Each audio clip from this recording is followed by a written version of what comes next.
Ekaristi di gereja kami dibatasi. Ada yang secara offline maupun secara online. Bagi umat yang akan mengikuti perayaan Ekaristi di rumah, dapat melalui live streaming di YouTube maupun Facebook Paroki Bunda Teresa dari Kalkuta, GPI. Bagi umat yang akan mengikuti perayaan Ekaristi di gereja, wajib mematuhi protokol kesehatan berikut ini. Wajib mengenakan masker. Derma diletakkan di kotak yang telah disediakan. Umat antri dan jangan berbicara apalagi bersentuhan dengan umat lainnya. Cuci tangan menggunakan air dan sabun. Cek suhu tubuh. Jika suhu melewati 37 derajat, umat tidak diperkenankan masuk. Mengikuti arahan dari petugas tata laksana.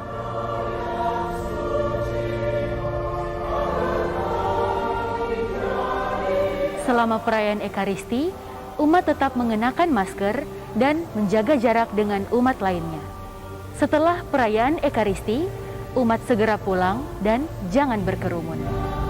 Paroki Bunda Teresa dari Kalkuta Gria Paniki Indah selalu memberikan yang terbaik untuk umat sekalian.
Marilah kita memuji, memuliakan Allah Tritunggal dengan Gloria.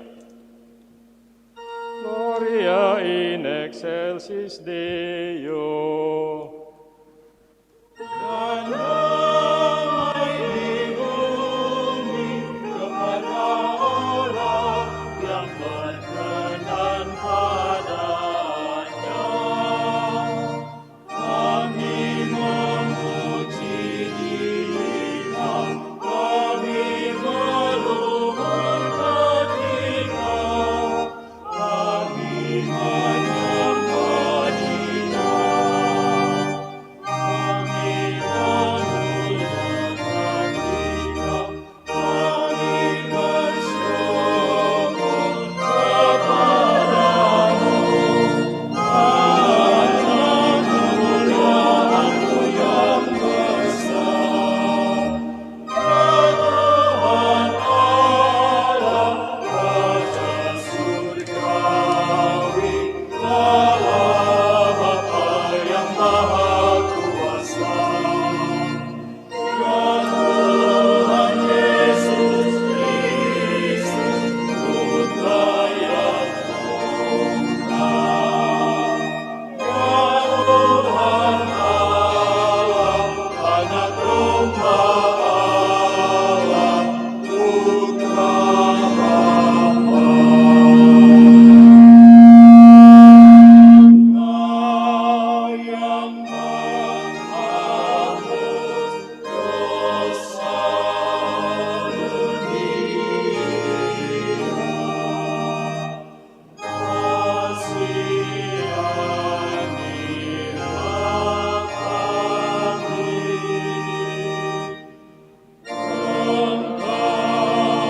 yang menghapus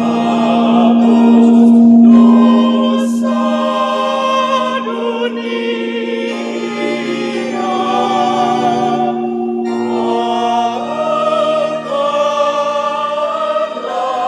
doa kami.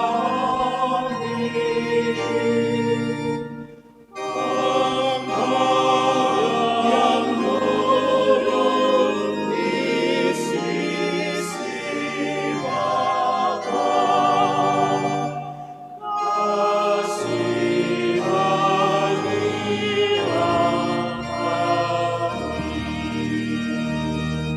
Karena hanya Engkaulah kudus, hanya Engkaulah Tuhan, hanya Engkaulah Maha Tinggi, ya Yesus Kristus, bersama dengan Roh Kudus, dalam kemuliaan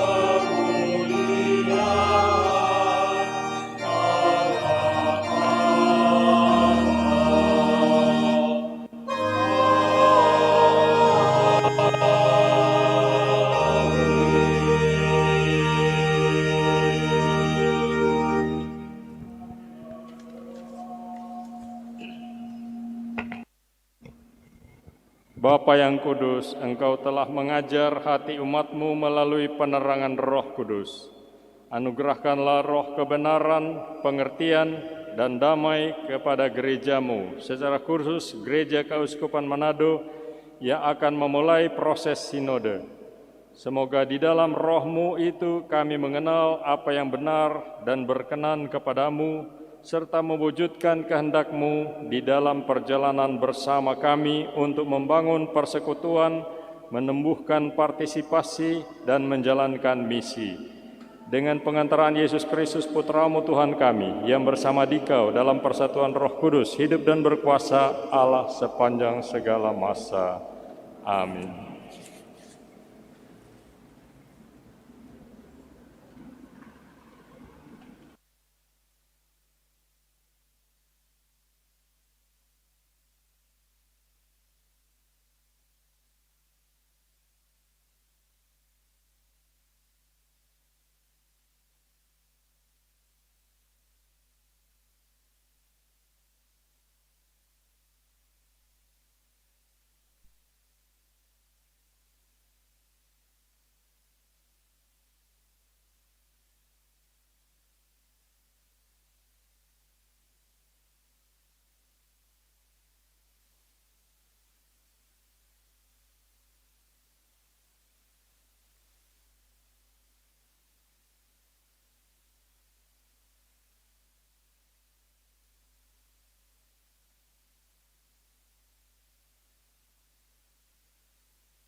Sebab Tuhan berfirman, "Hamba-Ku itu sebagai orang yang benar akan membenarkan banyak orang oleh hikmahnya, dan kejahatan mereka Dia pikul." Demikianlah sabda Tuhan.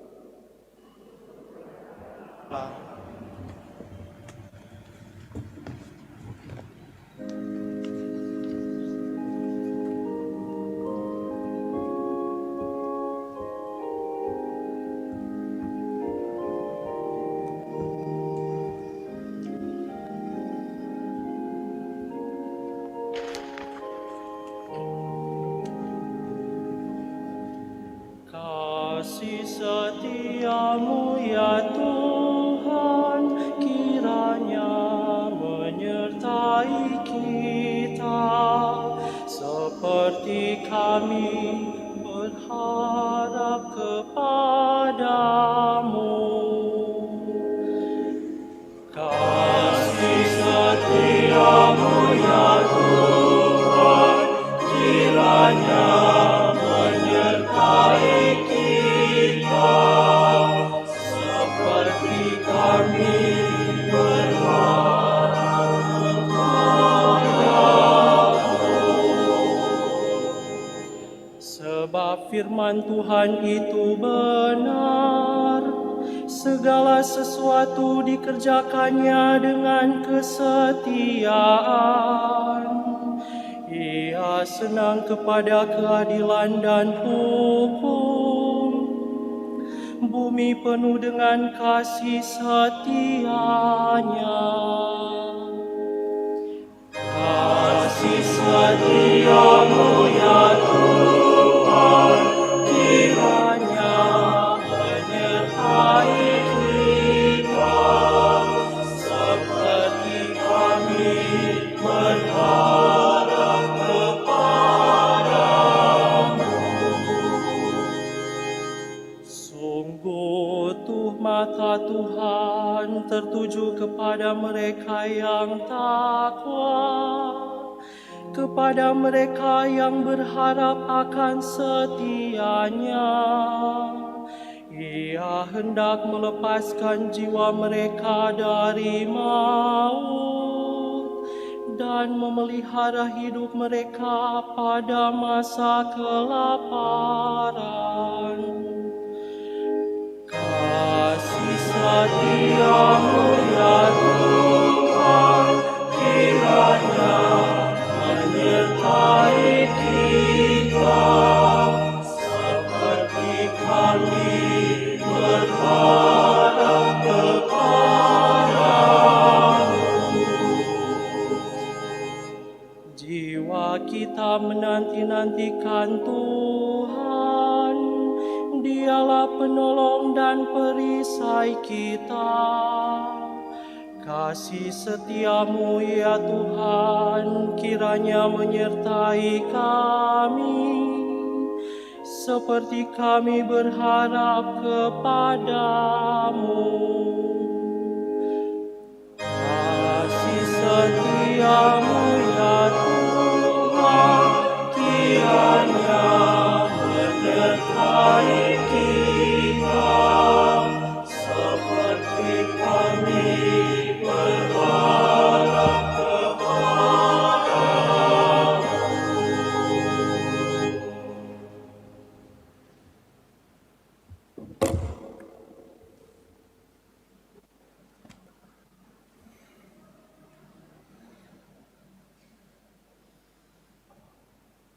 Bacaan dari surat kepada orang Ibrani.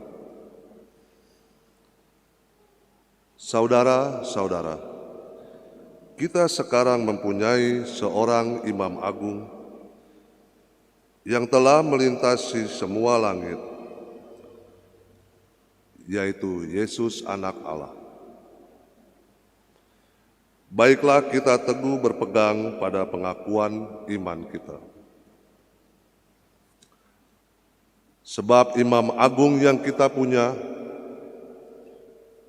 bukanlah imam agung yang tidak dapat turut merasakan kelemahan-kelemahan kita. Sebaliknya, ia sama dengan kita. Ia telah dicobai, hanya tidak berbuat dosa. Sebab itu, marilah kita menghampiri takhta kerahiman Allah dengan penuh keberanian, supaya kita menerima rahmat dan menemukan kasih karunia untuk mendapatkan pertolongan pada waktunya. Demikianlah sabda Tuhan.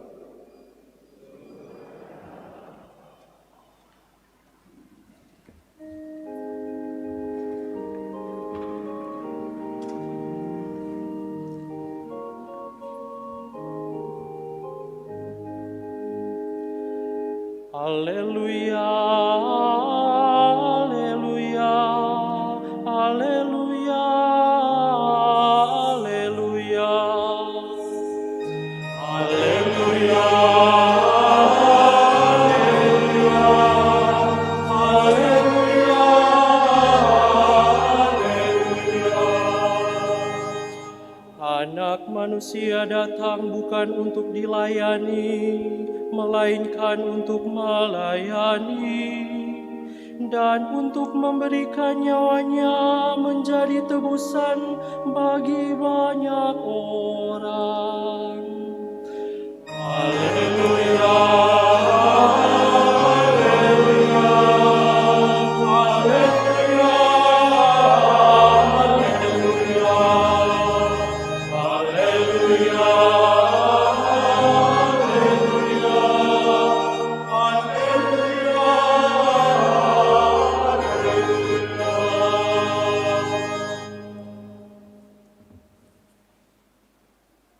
Tuhan sertamu.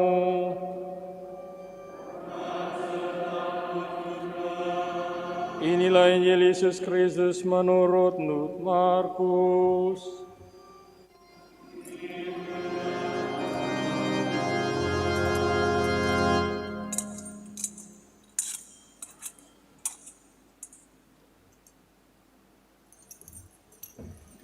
Kita pakai rumus yang singkat pada buku ini, halaman 8. Tetapi Yesus memanggil murid-muridnya lalu berkata, "Kamu tahu bahwa orang-orang yang disebut pemerintah bangsa-bangsa memerintah rakyatnya dengan tangan besi, dan pembesar-pembesarnya menjalankan kuasanya dengan keras atas mereka.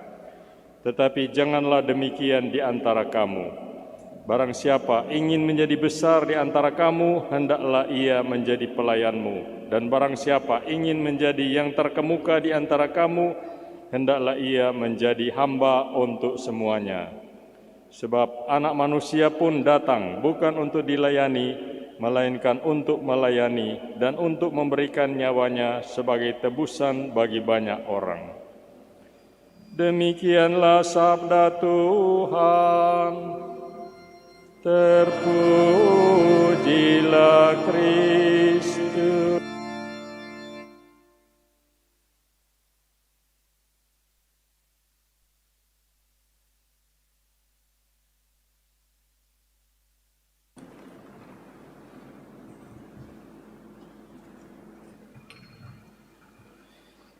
Kamu tahu bahwa orang-orang yang disebut pemerintah bangsa-bangsa memerintah rakyatnya dengan tangan besi, dan pembesar-pembesarnya menjalankan kuasanya dengan keras atas mereka. Tetapi janganlah demikian di antara kamu. Saudara sekalian yang saya hormati, kekasih-kekasih dalam Kristus, karena Yesus bicara di sini mengenai pemerintah yang lalim, maka izinkan saya pada kesempatan ini berbicara tentang keterlibatan kita dalam politik. Adolf Hitler, pemimpin Nazi Jerman, penjahat perang terbesar Perang Dunia Kedua, yang notabene adalah seorang anggota gereja juga, pernah berkata, politik itu bukan urusan gereja, politik itu bukan urusan pendeta, politik itu bukan urusan orang Kristiani. Ketika sebagian kecil orang Kristiani di Jerman menentang kebijakan politiknya, gerakan yang dinamakan The Bekennende Kirche. Hitler memanggil salah seorang pemimpin terkemuka gerakan itu, Niemöller, dan berkata kepadanya, "Aku mengurusi politik, Anda mengurusi agama. Aku tidak akan mencampuri urusan Anda, dan saya minta Anda tidak mencampuri urusan saya." Saudara sekalian, banyak orang Kristiani ketika itu yang setuju dengan Hitler. Dan apa akibatnya? 6 juta lebih orang tidak bersalah menjadi korban, tanpa gereja merasa peduli untuk bersuara. Gereja pada waktu itu berdosa, bukan karena ia melakukan sesuatu yang salah, tetapi karena ia tidak melakukan apa-apa ketika melihat yang salah terjadi. Sampai sekarang pun masih banyak orang Kristiani yang setuju dengan Hitler, dan korban-korban terus berjatuhan, tanpa gereja merasa perlu untuk angkat bicara. Benarkah kata-kata Hitler itu? Memang ada benarnya. Misi Yesus memang bukan misi politik, tapi toh pernyataan itu hanya setengah saja benarnya. Karya penebusan Yesus Kristus memang tidak tergantung kepada politik, tidak tergantung pada khotbah-khotbah kita. Karyanya itu tidak tergantung pada doa-doa kita, tidak tergantung pada kegiatan-kegiatan gereja. Karya penebusannya tidak tergantung pada apa-apa dan siapa-siapa. Ia adalah 100% anugerah Allah, karya Allah, hanya tergantung pada Allah. Tapi mengatakan bahwa karya penebusan Kristus tidak punya sangkut paut dengan politik, salah besar. Memang kita harus membedakan politik dalam arti umum dengan politik dalam arti khusus atau politik praktis. Memang dalam bahasa sehari-hari tidak dibedakan kedua hal itu. Disebut saja politik umum dan politik praktis. Kalau dalam arti umum politik itu adalah mengusahakan kesejahteraan masyarakat, maka gereja harus terlibat di situ. Gereja harus bersuara, protes. Misalnya kalau melihat kesejahteraan masyarakat diganggu. Ketika 2000 tahun lalu Yesus datang ke dunia ini, siapa yang pertama-tama merasa terganggu oleh kelahirannya? Bukan hanya orang-orang berdosa yang mengeraskan hati dan tidak mau bertobat. Bukan hanya pemimpin-pemimpin agama Yahudi yang merasa diri suci, tapi Herodes, seorang pemimpin politik. Begitu Yesus lahir, dialah yang pertama-tama berupaya melenyapkannya. Di tangan siapa Yesus mati disalib? Ya, di tangan Pontius Pilatus. Siapa Pontius Pilatus? Seorang tokoh politik. Mengapa? Karena tokoh-tokoh politik waktu itu lebih peka menyadari bahwa kedatangan Yesus punya dampak dan arti politik. Karena itu Yesus dianggap sebagai gangguan politik. Itulah sebabnya mereka yang berpendapat kedatangan Yesus itu tidak punya sangkut paut dengan politik adalah salah besar. Maka pertanyaannya, mengapa kita harus terlibat di bidang politik? Jawabnya, karena kedatangan Yesus Kristus itu menyentuh dan punya dampak pada segala bidang kehidupan manusia, termasuk bidang politik. Yesus mengatakan dalam Matius pasal 28, "Kepadaku telah diberikan segala kuasa di surga dan di bumi." Segala kuasa di surga dan di bumi, artinya tidak ada satu kuasa pun di bumi ini yang dapat melepaskan dirinya dari kuasa Kristus, termasuk kuasa politik. Paulus dalam Kolose pasal 1 ayat 20 berkata, "Oleh dialah ia memperdamaikan segala sesuatu dengan dirinya, baik yang di bumi ini maupun yang ada di surga." Segala sesuatu, artinya tak ada satu sisi pun dalam kehidupan manusia yang tidak termasuk dan tidak tercakup di dalam karya pendamaiannya. Wahyu pasal 21 ayat 5 mengatakan, "Lihatlah, aku menjadikan segala sesuatu baru." Segala sesuatu, artinya juga kehidupan politik, termasuk di dalam program dan rencana pembaruan Kristus. Saudara sekalian, ini berarti di bidang politik pun tidak boleh ada Tuhan yang lain kecuali Kristus. Tahukah kita bahaya terbesar di dalam politik? ya penyembahan berhala, mempertuhankan sesuatu yang bukan Tuhan. Ideologi bisa menjadi Tuhan, pemimpin bisa menjadi Tuhan, seperti Hitler. Bangsa bisa menjadi Tuhan. Tanggung jawab kita adalah mencegah dan mengatakan tidak. Hanya ada satu Tuhan di mana saja, dan semuanya, apa saja, termasuk ideologi, pemimpin atau bangsa, bukanlah Tuhan. Mereka harus takluk dan tunduk di bawah kekuasaan Tuhan yang satu. Saudara sekalian, apa artinya tanggung jawab politik kita agar pendamaian Kristus diwujud nyatakan dalam kehidupan politik? Artinya bahwa dalam kehidupan politik pun harus diusahakan agar semangat jiwa kasih serta pengampunan Kristus menjadi nyata. Kehidupan dan praktek-praktek politik itu amat sering merupakan sesuatu yang sangat kejam dan keras. Bandingkan dengan kata-kata Yesus dalam Injil hari ini. Dengan mudah orang menumpas, mengucilkan, menindas, membungkam lawan-lawannya. Padahal seringkali sebabnya amatlah sederhana, karena orang-orang itu mempunyai pendapat yang berbeda, bahkan berseberangan. Tanggung jawab kita adalah tanggung jawab pendamaian. Misi politik kita adalah misi rekonsiliasi, menggairahkan kerukunan nasional dan solidaritas sosial yang mengatasi perbedaan golongan, aliran, suku, dan keturunan, agar program pembaruan Kristus mendasari program-program politik, keberanian untuk belajar dari kesalahan masa lalu, kesungguhan hati untuk mengubah diri. Saudara-saudari, memang di dalam praktek politik yang terjadi biasanya adalah keinginan untuk mengubah, tapi enggan untuk berubah.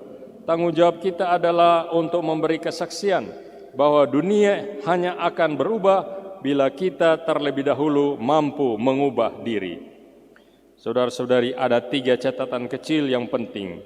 Pertama, tanggung jawab penuh di bidang politik tidak berarti kita semua harus jadi politikus. Gereja tidak boleh berubah jadi lembaga politik praktis. Misalnya pendukung partai tertentu. Orientasi seorang politikus adalah bagaimana memegang kuasa. Bagi kita yang penting bukan siapa yang memegang kuasa itu. Kalau seseorang menjalankan kuasa dengan baik, harus kita dukung. Bila buruk, harus kita tentang. Kedua, kita harus hanya dapat terlibat secara penuh dalam bidang politik bila pertama-tama kita merasa diri sebagai bagian yang penuh dari masyarakat kita, dari bangsa kita, dari negara kita. Bukan penonton, tapi pemain.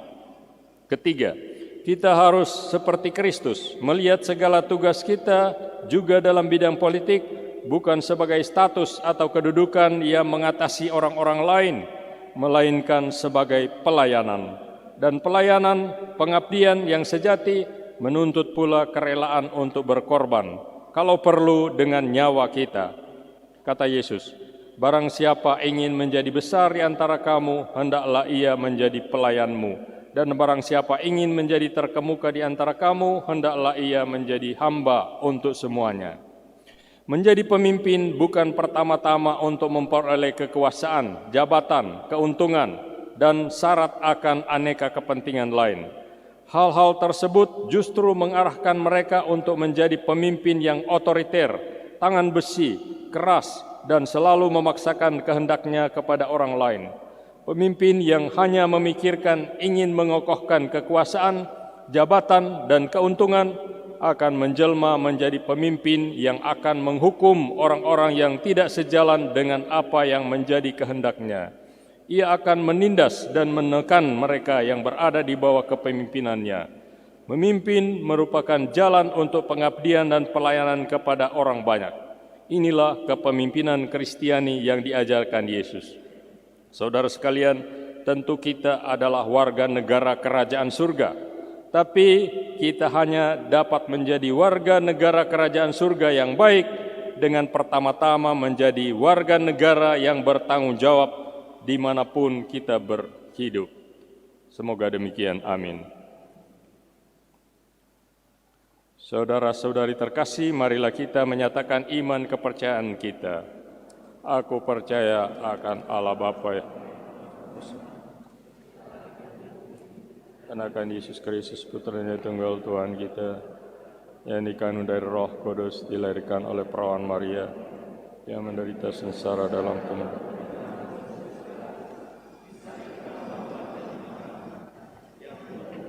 penantian pada hari ketiga, bangkit dari antara orang mati, yang naik ke surga, duduk di sebelah kanan Allah Bapa yang Maha Kuasa, dari sini dia akan datang mengadili orang hidup dan mati. Aku percayakan Roh Kudus, Gereja Katolik yang kudus, persekutuan para kudus, pengampunan dosa.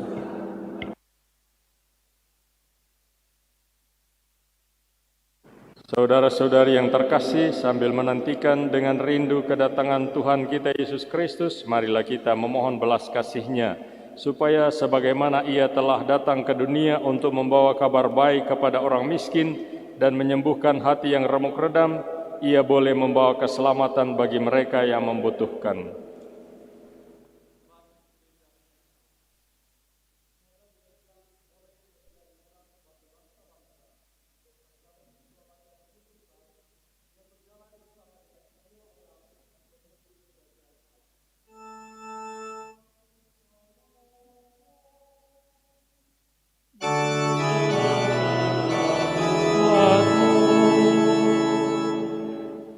Bagi Paus Fransiskus, Uskup kita Monsinyur Benediktus Roli Untu MSC, dan segenap umat Allah di Kuskupan Manado ini. Semoga perayaan sinode ini boleh membantu kami untuk mengenali kehendak Tuhan dan untuk menjalankannya dengan setia. Marilah kita mohon.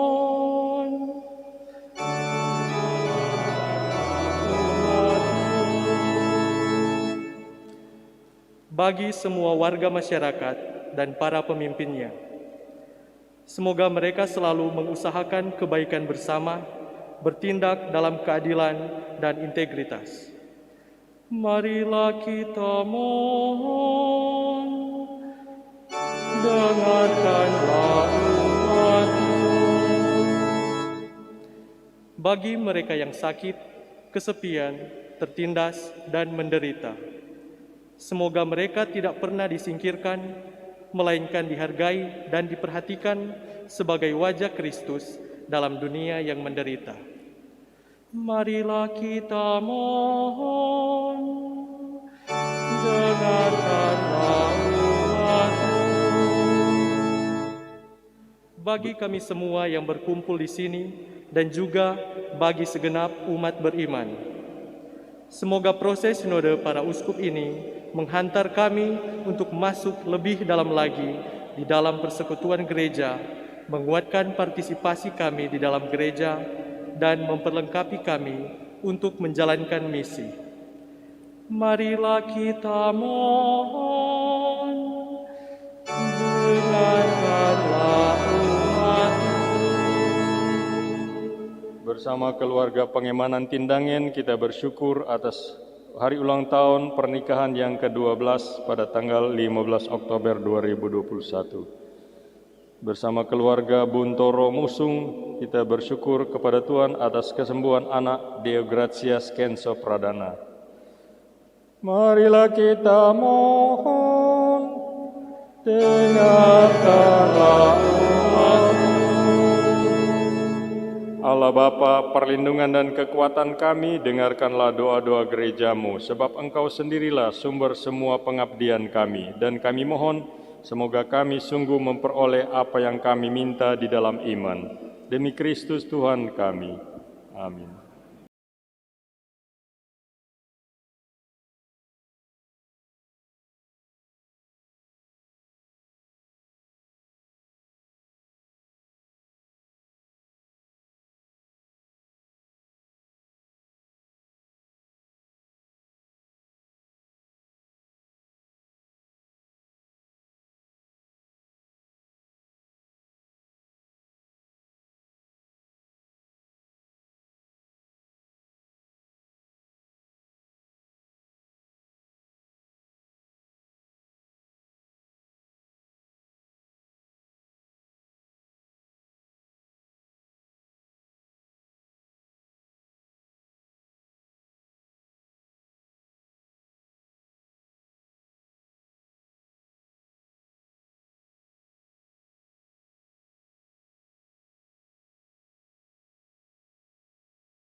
Berdoalah saudara-saudari, supaya persembahanku dan persembahanmu berkenan pada Allah Bapa yang Maha Kuasa. Keselamatan kita serta seluruh umat Allah yang kudus. Amin. Tuhan Allah kami, kuduskanlah pemberian-pemberian ini yang kami persembahkan kepadamu, dan bersihkanlah hati kami dengan api Roh Kudus-Mu, dengan pengantaraan Kristus Tuhan kami. Amin. Tuhan bersamamu.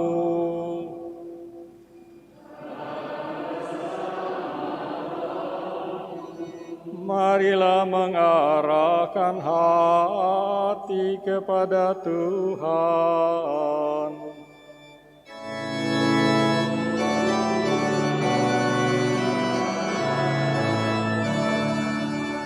Marilah bersyukur kepada Tuhan Allah kita.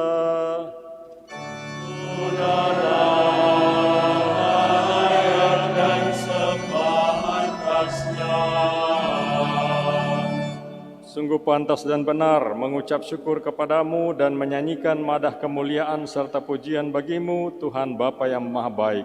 Sebab dengan warta Injil Putramu, Engkau telah menghimpun segala suku, bahasa, dan bangsa menjadi satu gereja.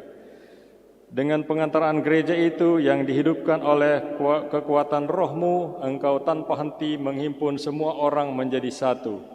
Sambil menyatakan perjanjian cinta kasih-Mu, gereja tanpa henti membangkitkan harapan yang membahagiakan akan kerajaan-Mu dan bercahaya cemerlang sebagai tanda kesetiaan-Mu yang telah Engkau janjikan untuk selamanya dalam Kristus Yesus Tuhan kami.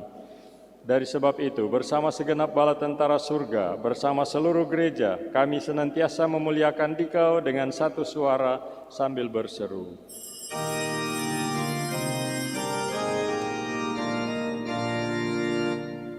Kudus, kudus, kuduslah Tuhan, Allah segala kuasa. Surga dan bumi penuh kemuliaan-Mu. Terpujilah Engkau di surga, diberkatilah yang datang dalam nama Tuhan. Terpujilah Engkau di surga. Sungguh kuduslah Engkau dan pantas dimuliakan Allah penyayang manusia, sebab Engkau selalu mendampingi kami dalam perjalanan hidup. Sungguh terberkatilah Putra-Mu yang hadir di tengah-tengah kami, ketika kami dihimpun oleh kasih-Nya. Seperti dahulu bagi para murid-Nya, demikian pula kini bagi kami, Dia menjelaskan isi kitab suci dan memecah-mecahkan roti. Maka kami mohon kepadamu, Bapa yang penuh belas kasih, sudilah mengutus Roh Kudus-Mu, supaya Dia menguduskan persembahan roti dan anggur ini, agar menjadi bagi kami tubuh dan darah Tuhan kami Yesus Kristus. Pada hari sebelum menderita, pada perjamuan malam terakhir, Dia mengambil roti dan memberkati, lalu memecah-mecahkan roti itu dan memberikannya kepada murid-murid-Nya seraya berkata, "Terimalah dan makanlah kamu semua, inilah tubuhku yang diserahkan bagimu."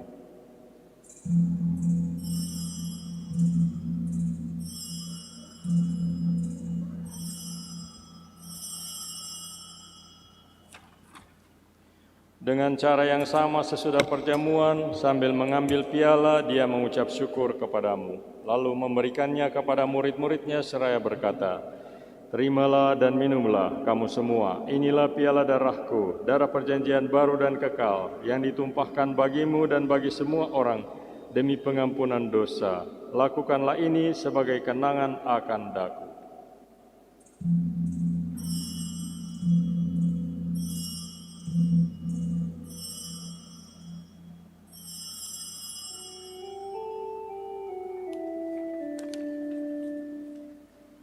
Marilah menyuarakan misteri iman kita. Tiap kali kami makan roti ini dan minum dari piala ini, Bapa-Ku Tuhan, kami menatap hingga Engkau datang. Maka Bapa yang kudus, sambil mengenangkan Kristus Putra-Mu penyelamat kami yang telah Engkau antar melalui penderitaan dan kematian pada salib menuju kemuliaan kebangkitan, dan Engkau beri tempat di sisi kanan-Mu, kami pun mewartakan karya cinta kasih-Mu sampai Dia datang, dan kami mempersembahkan kepadamu roti kehidupan dan piala berkat. Pandanglah dengan murah hati persembahan gereja-Mu. Di dalamnya kami menghadirkan kurban Paskah Kristus yang telah Dia serahkan kepada kami. Kami mohon semoga dengan kekuatan roh cinta kasih-Mu kini dan selamanya, kami terhitung sebagai anggota putra-Mu, karena kami telah mengambil bagian dalam tubuh dan darah-Nya. Tuhan, perbaharuilah gereja-Mu dengan terang Injil. Teguhkanlah ikatan persatuan antara umat beriman dan para gembala umat-Mu, bersama dengan Paus kami, Fransiskus, dan uskup kami, Benediktus Estefanus, dan seluruh kalangan para uskup, agar di dunia yang terkoyak oleh perselisihan, umat-Mu menjadi tanda kebenabian yang memancarkan persatuan dan kerukunan. Ingatlah akan saudara-saudari kami yang telah beristirahat dalam damai Kristus, dan akan semua orang yang telah meninggal, hanya Engkaulah yang mengenal iman mereka. Perkenankanlah mereka menikmati cahaya wajah-Mu, dan pada waktu kebangkitan, anugerahilah mereka kepenuhan hidup. Sesudah ziarah di dunia ini berakhir, perkenankanlah kami juga mencapai kediaman abadi, tempat kami akan selalu hidup bersama Engkau dan bersama Santa Perawan Maria, Bunda Allah, Santo Yosef mempelainya, bersama para rasul dan para martir.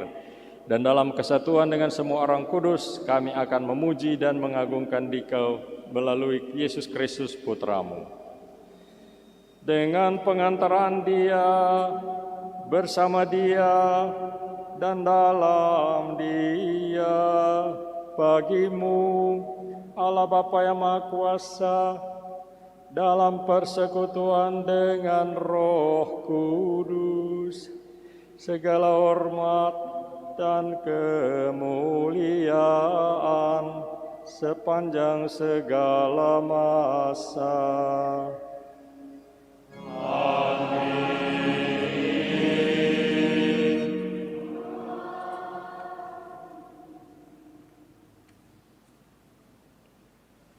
Atas petunjuk penyelamat kita dan menurut ajaran ilahi, maka beranilah kita berdoa. Bapa kami yang ada di surga, dimuliakanlah nama-Mu, datanglah kerajaanmu, jadilah kehendak-Mu di atas bumi seperti di dalam surga. Berilah kami rezeki pada hari ini, dan ampunilah kesalahan kami, seperti kami pun mengampuni yang bersalah kepada kami. Dan janganlah masukkan kami ke dalam pencobaan, tetapi bebaskanlah kami dari yang jahat. Tuhan, kami mohon, bebaskanlah kami dari segala yang jahat. Sudilah memberi damai sepanjang hidup kami, supaya kami yang telah dikuatkan oleh kelimpahan belas kasih-Mu selalu bebas dari dosa dan dijauhkan dari segala gangguan, sambil menantikan harapan yang membahagiakan dan kedatangan penyelamat kami, Yesus Kristus. Sebab Raja yang mulia dan berkuasa,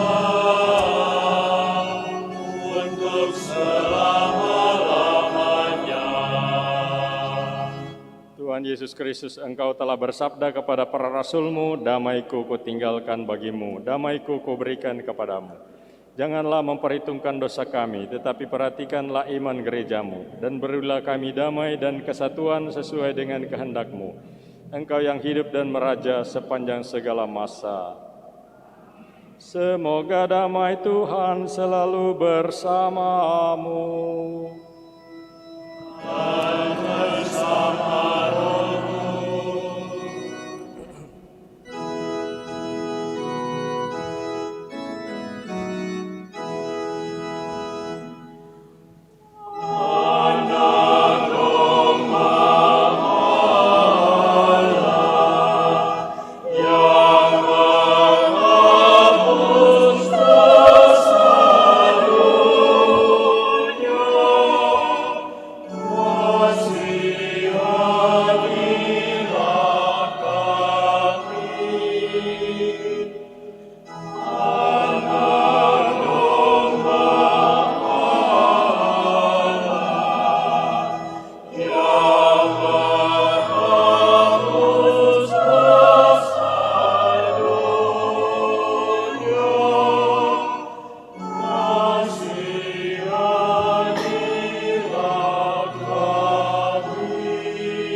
Lihatlah anak domba Allah lihatlah dia yang menghapus dosa dunia. Berbahagialah saudara-saudari yang diundang ke perjamuan anak domba.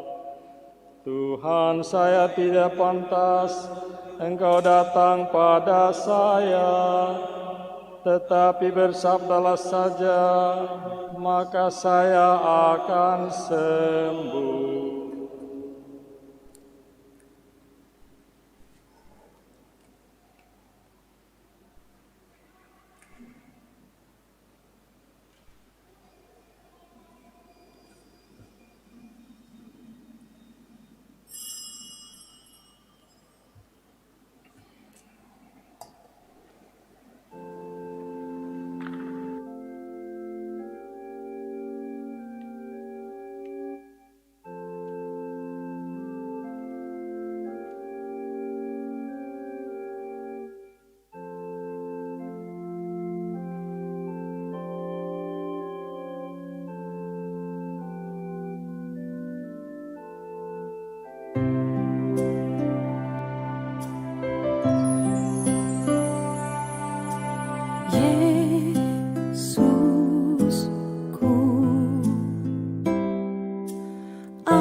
Dan mempersatukan diriku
Sang Murta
Marilah berdoa.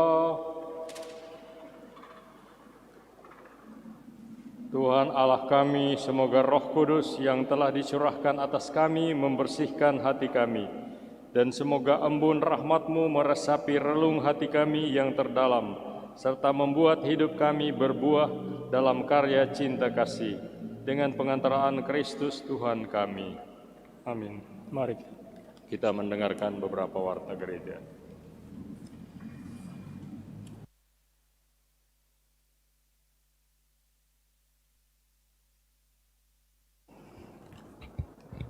Selamat siang umat yang terkasih.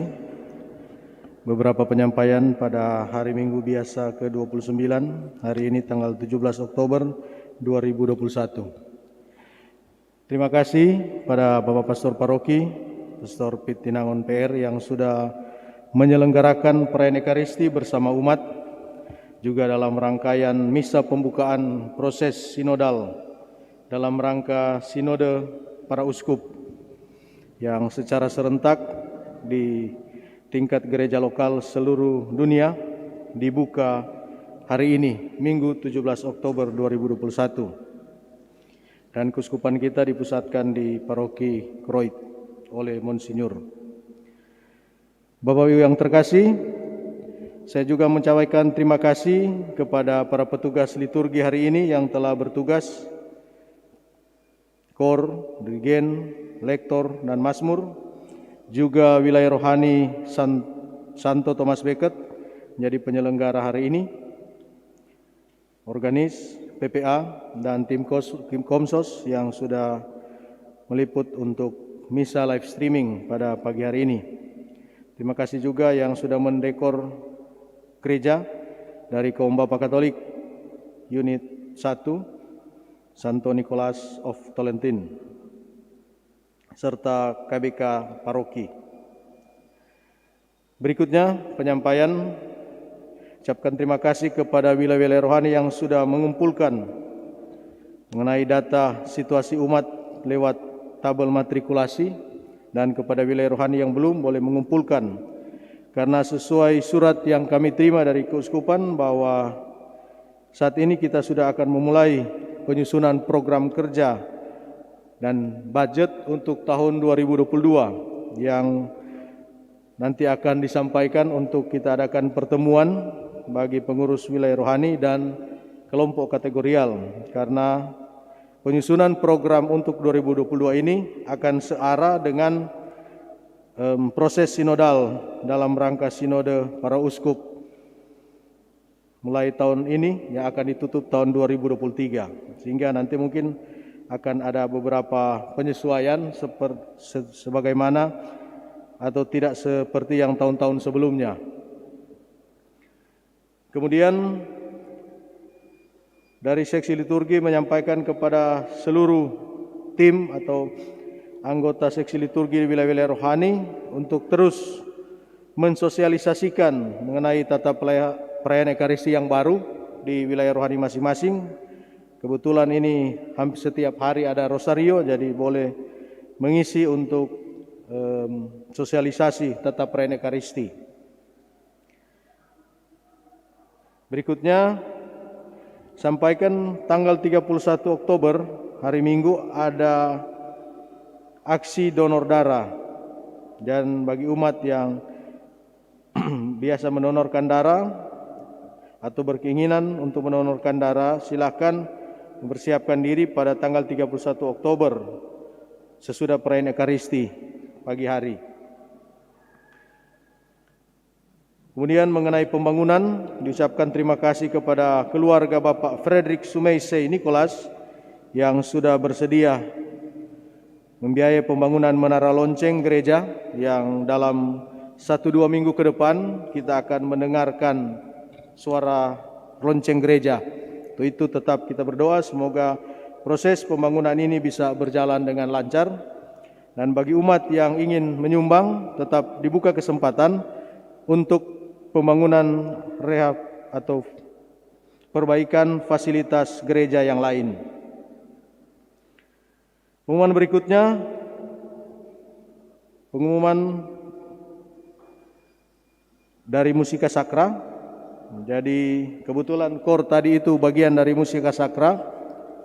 Dan bagi siapa yang ingin mengikuti pelatihan atau les kursus organis gereja, dapat menghubungi. Di sini ada Saudara Dion dan Saudara Marcelino, atau bisa melalui media sosial lewat Instagram dan fanpage Facebook Musika Sakra Keuskupan Manado, atau kebetulan mereka hadir sesudah perayaan Ekaristi bisa menghubungi mereka.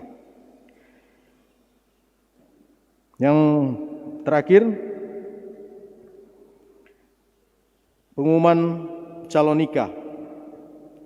Hendak menikah pada hari Minggu 7 November 2021. Pasangan calon nikah atas nama Saudara Brian Valentino Ombu, putra dari Dirk John Ombu dan Ibu Sarce Joyce Nggaluku, dengan calon istri Saudari Meilani Sisilia Wowor, putri dari Aloysius Sinyo Wowor dan Teresia Alce Paendong, wilayah rohani Santo Thomas Becket, pusat paroki GPI. Rencana peneguhan nikah pemberkatan akan dilaksanakan di Gereja Katolik Paroki Yesus Gembala Baik Paniki. Dan ini dibaca untuk pertama kali. Kalau hadir boleh berdiri yang calon. Dan disampaikan kepada umat, apabila ada yang mengetahui akan adanya halangan kedua pasangan ini, dua calon ini, agar bisa menghubungi pastor paroki GPI. Demikian penyampaian, dan atas perhatian diucapkan banyak terima kasih. Selamat siang, selamat berhari Minggu. Terima kasih kepada Bapak Pedro Pangemanan. Mari kita bangkit berdiri, kita mendoakan doa sinode. Doa bersama-sama. Kami berdiri di hadapan-Mu, ya Roh Kudus, pada saat kami berkumpul dalam nama-Mu. Bersama-Mu sendiri yang membimbing kami, membuat diri-Mu nyaman berdiam di hati kami. Ajarilah kami jalan yang harus kami tempuh dan bagaimana kami harus mengikuti jalan itu. Kami lemah dan berdosa, jangan biarkan kami mendukung kekacauan. Jangan biarkan kebodohan menuntun kami ke jalan yang salah. Jangan pula keberpihakan mempengaruhi tindakan-tindakan kami. Kiranya kami menemukan di dalam Engkau kesatuan kami, agar kami boleh berjalan menuju kehidupan abadi dan tidak menyimpang dari jalan yang kebenaran dan apa yang benar.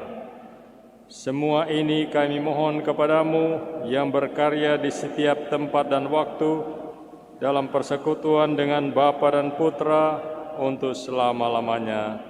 Amin. Saya menambahkan pengumuman bahwa minggu yang akan datang adalah hari Minggu Misi Sedunia. Kolekte waktu itu adalah kolekte imperata, artinya wajib disetorkan semuanya ke keuskupan. Minggu yang akan datang semua kolekte akan disetorkan ke keuskupan, lantas keuskupan akan menyetorkan itu ke Vatikan, dan di pusat Vatikan akan membagikan itu kepada karya misi di dunia yang masih membutuhkan dana.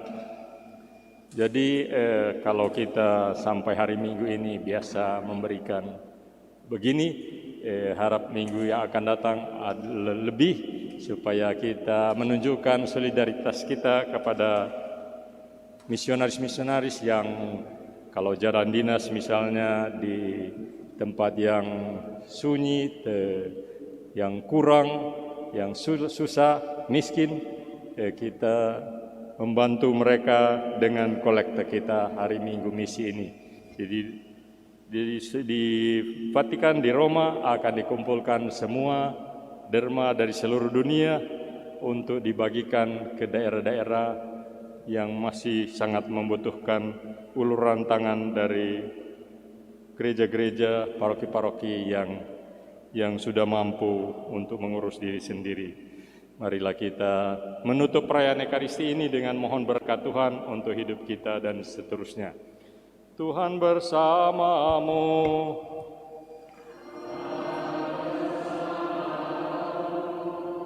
Semoga Allah yang Maha Kuasa memberkati saudara sekalian, Bapa dan Putra dan Roh Kudus. Amin. Saudara-saudari, pergilah misa sudah selesai. Syukur kepada Allah.